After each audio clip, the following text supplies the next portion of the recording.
नमस्कार दोस्तों। मैं देवेंद्र चंद हल्द्वानी जिला नैनीताल उत्तराखंड से फिर आपके सामने कुछ किस्से या कहानियों के साथ, जिससे मैं लोगों का मनोरंजन करता हूँ, साथ में कुछ उनको ज्ञानवर्धक बातें भी बताता हूँ। आज का जो टॉपिक मैंने चुना है उसमें मैंने फार्मर्स, किसान, खेती और किसान के बच्चों को लेकर चुना हुआ है। अभी कुछ महीनों पहले हमारे देश में फार्मर्स जो हैं प्रोटेस्ट में बैठे थे। तो प्रोटेस्ट में बैठने वाले फार्मर्स थे या नहीं थे करके बहुत लोग अफवाह उड़ा रहे थे। ये मेरा मानना था कि वो फार्मर्स ही थे। दूसरी बात कि मैं फार्मर्स के साथ हूँ, मैं किसान के साथ हूँ। देश के किसान और जवान के साथ हमेशा रहना चाहिए, हर एक आदमी को खड़ा रहना चाहिए। इसी बात को आगे बताते हुए जो मेरा मेन मुद्दा है, मेन टॉपिक है आज का, वो ये बताना चाहता हूँ मैं कि आपको कि किसान और किसान के जो बच्चे होते हैं वो कितनी मेहनत करके अपनी ज़िंदगी में आगे बढ़ते हैं। और मैंने अपनी लाइफ टाइम में स्कूल्स में पढ़ा, जिन भी स्कूल्स में पढ़ा, जिन कॉलेज में पढ़ा, मुश्किल से 1% या 2% फार्मर्स के बच्चे पढ़ते होंगे मेरे साथ, और उन्होंने भी फार्मिंग का कितना काम किया होगा ये मेरे को नहीं पता। लेकिन मैं क्योंकि अपने किस्से शेयर करता हूँ लोगों के साथ, तो मैं आज आपको बताना चाहता हूँ। कुछ लोग दोस्त ऐसे होते हैं या कुछ लोग ऐसे होते हैं जो किसी को देख के, किसी की इस वक्त की स्थिति देख के उसका पास्ट ना देखते हुए अपने माइंड सेट कर लेते हैं कि ये ऐसे ही होगा, ऐसे ही होगा।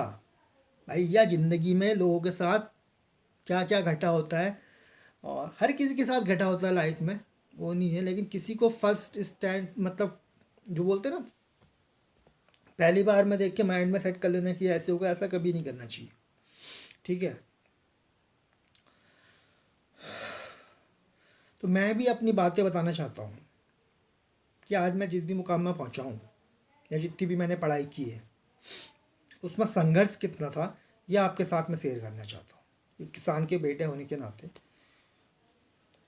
मेरे पापा पहले बीएसएफ में थे, बॉर्डर सिक्योरिटी फोर्स में। रिटायरमेंट के बाद वो एक प्राइवेट स्कूल में टीचर थे, साथ में फार्मिंग भी करते थे। 8 बीघा ज़मीन थी उनकी और उनके भाई की मिलाकर, तो उसमें हम लोग खेती किया करते थे। पहले भी मैंने बताया 8.5 बीघा ज़मीन थी। तो अब देखो मैं क्या बताना चाहता हूँ, जल्दी टाइम वेस्ट नहीं करता हूँ क्योंकि लोग वीडियो स्किप ना करें, पूरा देखें इसको। अब मैं मुद्दे पे आ रहा हूँ। मैं आपको बताना चाहता हूँ किसान और किसान का बेटा कैसे मेहनत करता है। पहले आपको बता दूँ कि उत्तराखंड में, मूल रूप से पूरे देश में भी और उत्तराखंड में, 2 तरह की फसलें होती हैं, रबी की फसल और खरीफ की फसल होती है। ठीक है। अब मैं अभी जो मौसम चल रहा है मई का, इसके बाद की फसल से स्टार्ट करता हूँ। तो अभी जैसे मई है तो जून जुलाई में क्या होगा, खरीफ की फसल लगाई जाएगी। तो अब मेहनत देखिए कितनी होती है खरीफ की फसल जो लगाई जाती है। हम लोग यहाँ पे आम तौर पे चावल मतलब धान और सोयाबीन लगाते हैं, धान प्लस सोयाबीन। ठीक है। धान लगाने के लिए पहले किया जाता है, मैं ये इसलिए बता रहा हूँ, जो नॉन फार्मिंग सेक्टर से लोग जुड़े हुए हैं, जिन्होंने किसानी नहीं की है, वो ज़रा समझे कि किसान कितनी मेहनत करता है। आप ध्यान ध्यान में रखिए इस बात को। मैं पूरा ढंग से समझाने की कोशिश करूँगा, भले ये वीडियो थोड़ा लंबा जाए, लेकिन सुनिएगा इसको पूरा, आपकी समझ में आएगा किसान की मेहनत और किसान के बच्चे की मेहनत। देखिए जैसे मैं अपने खेत की बात करता हूँ, ऐसे लंबा खेत, ठीक है, माना 150 फीट का मान लो, नहीं 150 फीट नहीं, मतलब 150 मीटर का मान लो आप लंबाई में, 8.5 बीघा की। ठीक है। 1 बीघा में करीब 6,700 स्क्वायर फीट होते हैं। उस हिसाब से आप 8 बीघा का हिसाब लगा लीजिए कितने स्क्वायर फीट होगा। तो ऐसे जो खेत होता है लंबा, उसके किनारे गूल होती है जिससे कि पूरे खेत में सिंचाई की जाती है। तो सबसे पहले जैसे खरीफ की फसल जो बोई जाएगी, धान और सोयाबीन की, उससे सबसे पहले उस गूल को, पूरी जो 150 मीटर की गूल है, उसको साफ़ किया जाता है ताकि पानी जो आए वो आसानी से आ जाए। आजकल की तरह नहीं कि जो पक्के आप कहीं पे शहरों में देखते हैं सीमेंटेड या ईंटों के बने हुए गूल, ऐसे नहीं होते थे। कच्ची गूल होती थी जिसमें घास होती थी, बहुत ज़्यादा घास। तो फावड़े से लेके पूरे उस घास को खोद के, उस घास को छांट के अलग रखना, मेड में बनाना पड़ता था, गूल बनानी पड़ती थी हर साल। तो पूरा 150-200 मीटर जितना आपका लंबा खेत है उतनी आपको गूल बनानी पड़ेगी। सोचो एक फावड़े से वो 150-200 मीटर की गूल कितने दिन में बनती होगी। मैं आपको ये बता रहा हूँ कि गूल मैं बनाया करता था, मेरा भाई भी शामिल था उसमें, और हमारे जो अड़ोस पड़ोस में 15-20 परिवार जितने थे सबके बच्चे करते थे। यहाँ पे सभी लोग किसानी से जुड़े हुए थे और स्कूल भी पढ़ते थे। तो ये मेहनत पहली थी। सिर्फ धान और सोयाबीन लगाने के लिए देखिए क्या करना है, पहले गूल बनानी है पूरी 200 मीटर, ताकि जो भी नहर का पानी आए वो हमारे खेत तक पहुँच सके। ठीक है। उसके बाद आप क्या करेंगे, जो खेत है उसको पूरे खेत को पानी से झोलेंगे। जब पानी आएगा तो पानी से एक बार सिंचाई करेंगे, सिंचाई जिसको इरिगेशन बोला जाता है इंग्लिश में, सिंचाई करना। तो उस पूरे खेत में सिंचाई करी जाएगी, पानी लगाया जाएगा जहाँ तास होता है, मतलब बांध होती है, वहाँ से नहरों में आता है, नहरों को से फिर गूल में आता है, फिर गूल से अपने वहाँ आपको पानी लेकर आना है। उसका भी लंबा किस्सा है। चलो, पानी से उस पूरे खेत को आपको झोलना है, सिंचाई करनी है। उसके बाद आपको रुकना है कुछ दिन, हफ्ता भर 10 दिन रुक के या 5-6 दिन रुक के, उसके बाद उसकी ट्रैक्टर से उसकी जुताई होगी एक बार पूरे खेत की। ये मैं आपको खाली 8 बीघा जो खेत होता है उसका एग्जांपल दे रहा हूँ। पूरे खेत की जुताई होगी एक बार। उसमें फिर घास निकलती है, जो ज़मीन में घास होती है, फिर किसान को पूरी घास करना पड़ता है। आप छोटी छोटी क्यारियों में देखते होंगे लोग लगे रहते हैं, कुटिला बोलते हैं औजार को, उससे लगे रहते हैं घास निकालने में। पूरे खेत की घास निकालनी पड़ती है, नहीं फसल के लिए। अगर आप घास नहीं निकालेंगे वो फसल फिर से हो जाएगी, या वो घास फिर से हो जाएगा, फसल नहीं हो पाएगी। इसलिए पूरे खेत की घास निकालनी पड़ती है। उसके बाद फिर जोता जाता है उस खेत को। फिर जो धान के खेत होते हैं उसमें पानी की बहुत ज़रूरत होती है। तो धान के खेतों में जैसे लंबा सा ऐसा खेत है तो उसमें ऐसे ऐसे ऐसे करके मेढ़े बनाई जाएंगी, बड़ी बड़ी, 2 फीट चौड़ी और करीब 2 फीट लंबी, ऊंचाई में 2 फीट और चौड़ाई में भी 2 फीट, 2 बाई 2 फीट की पूरी लंबी, ऐसे करीब 70 फीट 80 फीट, ऐसे करके ऐसे करके ऐसे करके करीब 10 मेढ़े बनेंगी, क्योंकि इसमें पानी इकट्ठा करना पड़ता है। उसके बाद धान लगता है। कि किसान की मेहनत, इतनी बार जुताई कर दी, आप खाली सोचो, जुताई कर रही है, फिर पूरे खेत की घास निकाली है, फिर दोबारा जुताई करी है, फिर मेढ़े बनाई हैं। उसके बाद धान जो होता है वो ऐसी ऐसी चीज़ होती है, पैडी के तौर पे पहले एक जगह पे लगाया जाता है बड़ी तादाद में, मतलब छोटी तादाद में बड़ी, उसमें फिर उनको अलग अलग करा जाता है थोड़ा थोड़ा करके। फिर उसको पूरे खेत में ऐसे लगाया जाता है, एक जैसे एक खेत है इसमें एक यहाँ पे लगाया जाएगा, पकड़ पकड़ के उसको यहाँ पे लगाया जाएगा, यहाँ धान की पौंद बोलते हैं उसको। इस तरीके से पूरे खेत में धान लगाया जाएगा। और उसी के पीछे फिर उसमें सोयाबीन लगाई जाती है, हमारे वहाँ पे सोयाबीन लगाई जाएगी। फिर धान ऐसा होता है उसमें एक दिन भी अगर पानी ना मिले खेत को, क्योंकि यहाँ प्लेन्स की ऐसी भूमि है कि एक ही दिन में पानी या 2 दिन में पानी खेत में सूख जाता है, तो धान आपका सफल नहीं हो पाएगा। हमारी साइड में ख़ास तौर से हल्द्वानी में तो हर एक दिन में 2 दिन में आपको नहर जाना है, नहर से पानी लेके आना है और धान में लगाना है। हर 2 दिन में, हर 3 दिन में, हर एक दिन में।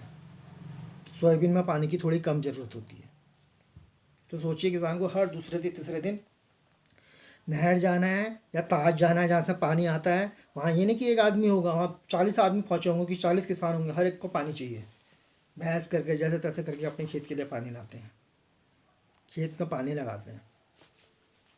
और धान करीब 5-6 महीने बाद तैयार होता है। कोई धान 4 महीने में, कोई 5 महीने में, ऐसे 6 महीने में तैयार होता है। ठीक है। फिर पूरे 4 महीने किसान बिजी रहा, उसमें पानी लगाते रहा। इसके अलावा धान की जो फसल होती है उसमें घास निकालने के बावजूद कुछ घास आ जाती हैं, तो घास की गुड़ाई अलग से करनी पड़ती है। ऐसी सोयाबीन में भी घास आ जाती है बहुत सारी, उस घास को अलग से काटा जाता है ताकि ये सोयाबीन ऊपर आए। अगर घास नहीं काटा जाएगा तो घास ऊपर आ जाएगी, सोयाबीन नीचे दब जाएगी। तो जितने में आपने सोयाबीन लगाई है उसका भी आपको ख्याल रखना है, गुड़ाई करनी है, घास निकालना है, और धान में भी आपको घास निकालना है। 4-5 महीने पूरा आपको ये करना है। उसके बाद जब आपकी फसल तैयार हो जाती है इतनी मेहनत करने के बाद, फिर आपको धान काटना है। और ये सब भाई साहब हमने किया है, 20 साल की उम्र तक मैंने ये किया है सब, तब मैं आपको बता रहा हूँ। धान लगाना, सोयाबीन लगाना, पानी लगाना, उसके बाद धान काटना, धान काट के फिर उनको इकट्ठा किया जाता है एक जगह पे। फिर एक जगह पे इकट्ठा जब वो हो जाए, धान इकट्ठे हो जाए, फिर पटकाट या पत्थर रखे जाते हैं बड़े बड़े, फिर उनके धान के जो है पूले बनाए जाते हैं ऐसे गठरी टाइप के, और फिर चूटा जाता है उनको पत्थरों में और पटखाट में, तब जाके वो धान निकलते हैं। फिर उनको चादर से एक चादर लेके ऐसे करके, ये किसी किसी ने देखा होगा, उसको फटेला बोलते हैं। पंखे की ज़रूरत नहीं पड़ती, एक चादर पकड़ा ऊपर से, एक नीचे से, एक तरफ उस आदमी ने, और ऐसे ऐसे ऐसे करके जो धान होती है उसका भूसा अलग हो जाता है, धान नीचे से बचता है। इस तरीके से सफाई की जाती है। ये किया है मैंने, ये हर किसान का बेटा करता है, हर किसान का बेटा ये करता है, तब जाके धान मिलता है। इसके अलावा सोयाबीन को काटा जाता है, और सोयाबीन की जो टहनी होती है वो इतनी टाइट होती है कि कटती नहीं, बड़ी मुश्किल से उसको काटा जाता है। फिर उसको सर में रख के कांटों में चलते हुए उसको इकट्ठा करा जाता है। फिर मड़ाई की मशीन आती है, उसमें वो रखा जाता है, मशीन में सोयाबीन डाला जाता है, फिर वहाँ से भूसा अलग निकलता है, दाने अलग निकलते हैं। फिर जो भूसा होता है उस भूसे को इकट्ठा करके घर में रखा जाता है, क्योंकि वो गाय भैंसों के काम आता है खाने के। और जो सोयाबीन होती है उसको अलग किया जाता है। ऐसे धान को भी अलग किया जाता है, और धान के पीछे का जो लंबा हिस्सा बचता है धान का पौधा, उसको हमारे वहाँ पुराल बोलते हैं, पराल, उसको इकट्ठा करा जाता है, ऐसे करके मूठा करके बनाया जाता है बड़ा, वो भी जानवरों के काम आता है। तो जिस फसल की मैं बात कर रहा हूँ, धान की और सोयाबीन की, ये सिर्फ खरीफ की फसल है 6 महीने में। मैं बताते हुए थक गया, आप भी सुनते हुए थक गए होंगे कि कितनी मेहनत एक किसान एक खरीफ की फसल के लिए करता है। वो भी मैं सिर्फ 2 चीज़ का नाम लिया आपके सामने, एक धान का और एक सोयाबीन का। फिर वो भूसा उसको अंदर रखना है, फिर वो धान उसको अंदर रखना है साफ़ करके, वो सोयाबीन उसको अंदर रखनी है साफ़ करके, और लास्ट में धान क्या रेट मिलता है और सोयाबीन क्या रेट मिलती है, या आज आप मंडी में जाके पूछ लो। आपको आसानी से घर में चावल मिल जाते हैं 50 रुपये, 60 रुपये, 100 रुपये किलो, लेकिन किसान को क्या दाम मिलते हैं उस धान के, ये आप पूछना, और कितनी मेहनत उसके पीछे लगी है। मोटा मोटा मैं जल्दबाजी में आपको बता रहा हूँ आसानी से ये, और इसको पूरा सुनिए, इसके बाद दूसरी फसल का बता रहा हूँ, प्लीज़ सुनिए इसको, आपकी समझ में आएगा कि किसान कितनी मेहनत करता है। ये फसल अभी जो लगाई जाएगी जून जुलाई में, धान और इसकी सोयाबीन की, ये कटेगी आपकी अक्टूबर नवंबर के आसपास। उसके बाद जो सब फसल बोई जाती है वो इस स्थान में, वो गेहूं की बोई जाती है हमारे इलाके में, तो गेहूं की बात करूँगा खाली। तो अब देखिए, ये फसल कट कुट के जब घर के अंदर आ जाती है, उसके बाद फिर गेहूं की फसल बोई जाती है, जो कि रबी के अंदर आती है। तब गेहूं की फसलें और दालें वगैरह बोई जाती हैं, चने की दाल, अरहर की दाल, जो भी दाल है आपकी, मूंग की दाल, मसूर की दाल। तो अब देखिए, ये सब फसलें अंदर आ गई, गेहूं की भी नहीं, धान भी आपका अंदर आ गया, सोयाबीन भी अंदर आ गया, खेत अब आपका खाली पड़ा है। अब आपको दोबारा क्या करना है, नई फसल लगानी है, रबी की फसल, जिसमें आप गेहूं लगाएंगे और चना लगाएंगे। अब उसको देखिए कैसे लगाते हैं। इसके लिए फिर जुताई करेंगे खेत की, नहीं पहले जुलाई करेंगे, क्योंकि बारिश हो गई ठीक है, वरना बारिश नहीं होगी तो फिर खेत की पूरी जुलाई होगी। जुलाई के बाद कुछ दिन रुकेंगे, फिर उस खेत की पूरी जुताई होगी, ठीक है। जुताई के बाद फिर उस खेत में पूरे कुटले से पूरे खेत की घास निकाली जाएगी, क्योंकि अगर घास होगी तो गेहूँ नहीं होगा। गूल जो आपकी बनी थी, वो गूल पूरी 150-200 मीटर लंबी गूल दोबारा बनाई जाएगी। उसके बाद फिर जुताई होगी, फिर गेहूँ छिड़का जाएगा, उसके बाद गेहूँ उगाया जाएगा, उसके बाद उसको मिक्स किया जाएगा। इस तरीके से गेहूँ की बुवाई होगी। अब उसके बाद मेहनत देखिए, जैसे ही गेहूँ बोया जाता है, चना बोया जाता है, उसके 20 दिन बाद आपको पानी लगाना है। और यहाँ ये हालत होती थी हमारे टाइम पे, हम इतना काम करते थे कि रात को, जाड़ों के दिनों में, क्योंकि अक्टूबर में आप लगाएंगे, करीब अक्टूबर नवंबर में गेहूँ लगाएंगे रबी की फसल, तो दिसंबर जनवरी फरवरी में आपको उसमें सिंचाई करनी पड़ेगी। तो भाई साहब रात को उठ के मेरे पापा लोगों ने, और हमारे वहाँ पे हर कोई, आप ये मत सोचिएगा कभी भी कि इसको मैं सिर्फ अपने लिए ले जा रहा हूँ, ये मैं हर किसान और किसान के बच्चे के लिए बता रहा हूँ कि रात को जब गेहूँ में पानी लगाना होता था, हमारी तो खाली 8 बीघा ज़मीन थी, उसमें पानी लगाना होता था, तो क्या क्या इंतजाम करने होते थे। जो साइकिल के टायर होते हैं, बाहर के टायर, उनको करीब 5-6 7-8 टायर लेके आता था।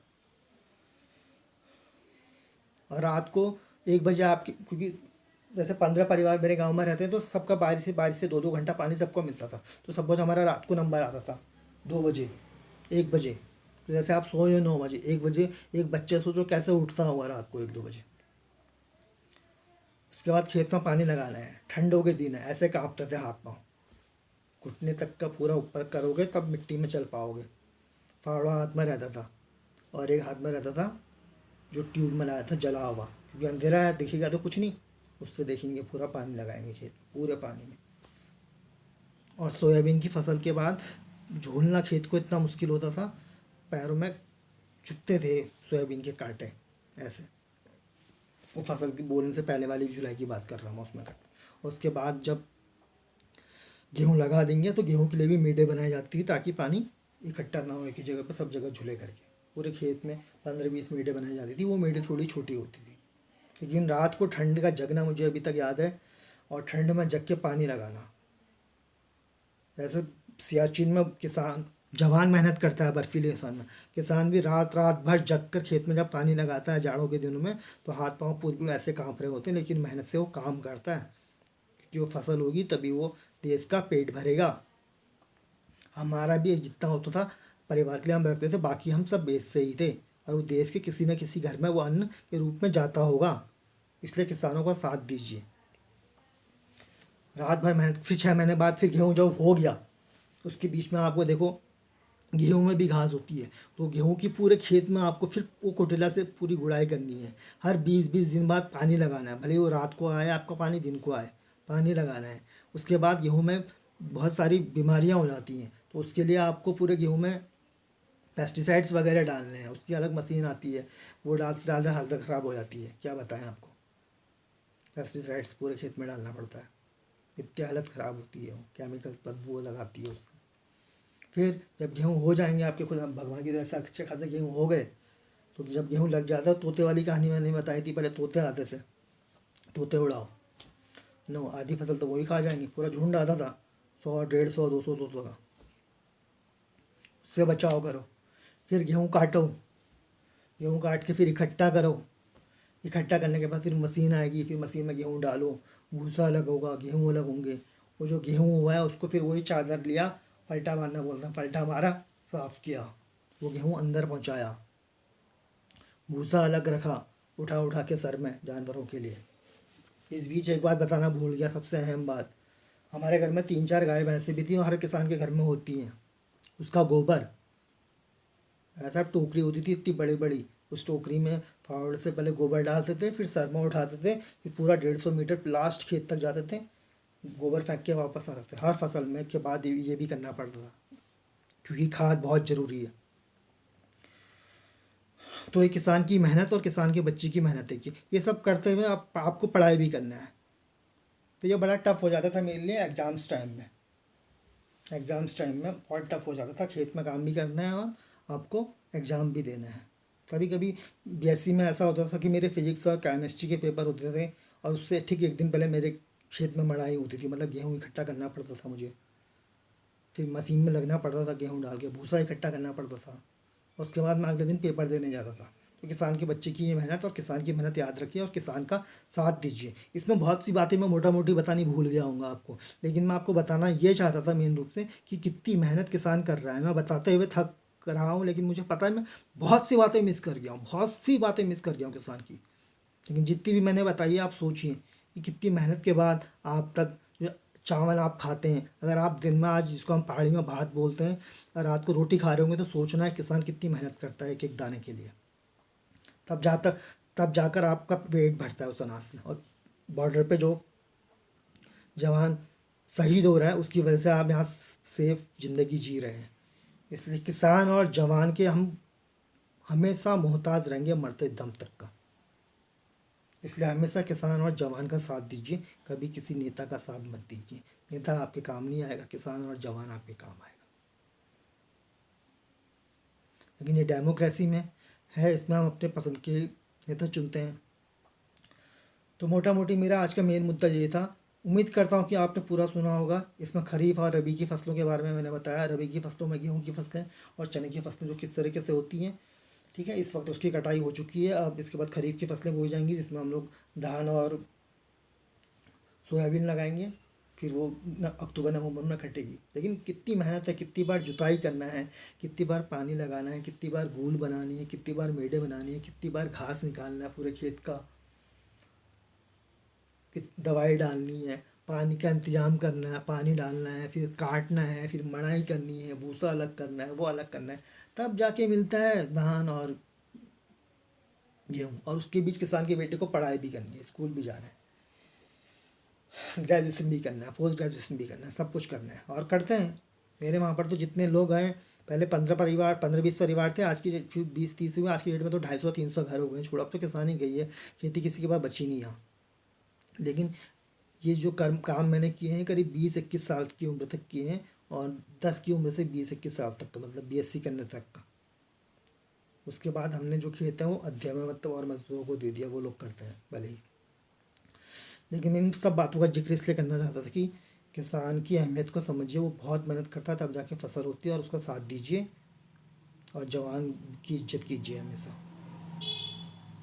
और मैं कोई स्क्रिप्ट लिखता नहीं हूँ, इसलिए मतलब सुनाते सुनाते मैंने जो सुनाया, उम्मीद करता हूँ कि ठीक ही सुनाया होगा, आप समझ गए होंगे कि मैं क्या कहना चाहता हूँ।